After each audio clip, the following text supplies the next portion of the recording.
We've mentioned this time and time again. We are 18 months from the election of Colorado's next governor, and the field of candidates on both sides of the aisle continues to grow, and we continue to talk to the candidates. And joining us today is Democratic candidate Mike Johnston.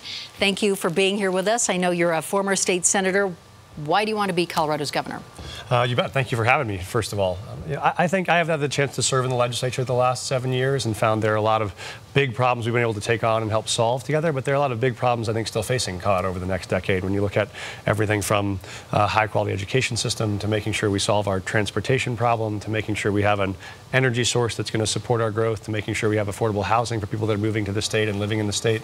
I think there are a big set of problems facing us, and I think it's going to take someone with a vision to solve that and with a track record of being able to work across the aisle to do it. And so I love the state. I've grown up here and feel like we have the chance to continue to lead the country. But now I think it's really a do or die moment for us to solve a lot of those problems. Your track record in the state legislature, talk about what you see as your biggest accomplishment. Yeah, you know, I've had the chance to work on a number of things I'm proud of. I did a lot of work on economic development and jobs, helping try to bring jobs back, particularly to rural counties across the state.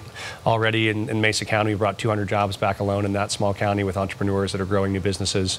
Worked a lot on environmental programs, helping to expand our renewable energy supply across the state with bipartisan support, help expand the use of electric vehicles, things to help protect the environment, even focusing on Public Lands Day. And I've done a lot of work on keeping housing affordable. I was a co-sponsor to try to expand the stock of affordable housing so we can make sure people can still get access to housing in all the parts of the state, and so people can get access to college, which has become more and more unaffordable over time, and I've been fighting to try to keep that affordable. So I've had a broad array of issues. I'm a teacher and a principal by trade, so I got into this work through education, and so I've gotten to work a lot on those issues, but really a lot of my focus has been on economic development and on the environment and on housing.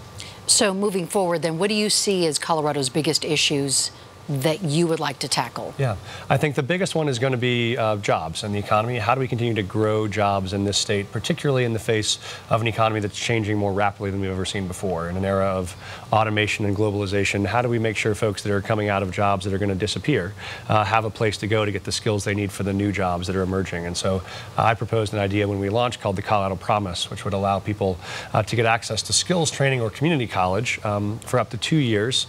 They could get access to that, you know, with debt-free in exchange for them providing some meaningful service to the state. So it would be like a National Guard program or a civil service program where they could work 10 or 12 weekends a year to earn those skills. So if you have a coal miner or a truck driver or a manufacturer who sees that their job is going away, how do we help them get from the job they're in to the job that they want to enter, and how do we get access to the skills and training they need? You know, we've been talking a lot about the legislature and the hospital provider fee, and then just in general talking about the changing face of health care. Yeah. This is a huge thing to tackle. What do you see moving forward? How would you help form what Colorado stands for when it comes to health care?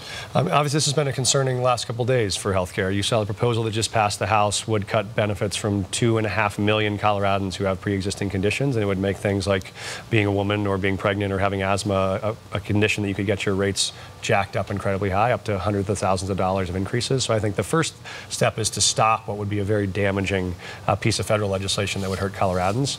And the second is we're going to have to, in Colorado, focus on how we fix the problems that still exist in healthcare, which is how do we drive down costs, how do we make sure that healthcare is affordable in all parts of the state. Right now we have folks on the western slope who are paying much higher premiums than folks in the front range. So we have problems to fix with the healthcare system we have now.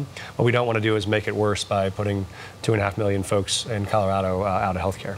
How do you remedy that? How do you bring that together when we see Colorado as not a divided state, but a very purple state? It is a purple state. That's what I love about Colorado, is you can still get some big things done if you're willing to work across the aisle. That's why I'm very proud of the fact that of the more than 120 pieces of legislation that I passed, more than 90% of those have Republican sponsors on them. So I feel like I've, in the spirit of Colorado, always tried to work across the aisle.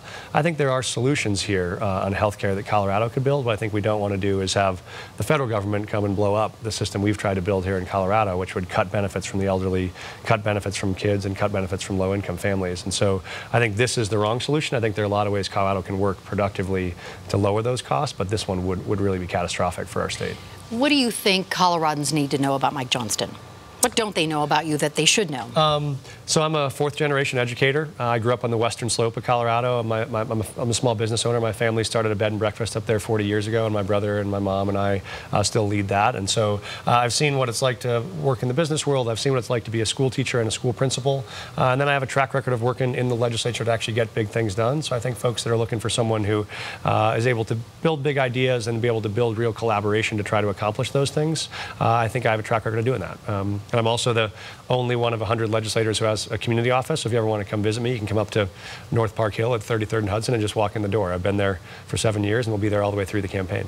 Okay, well, good to know. Thank you, Mike Johnston, for being here. We appreciate you taking the time to talk with us. Thanks so much for having me. Okay, thank you.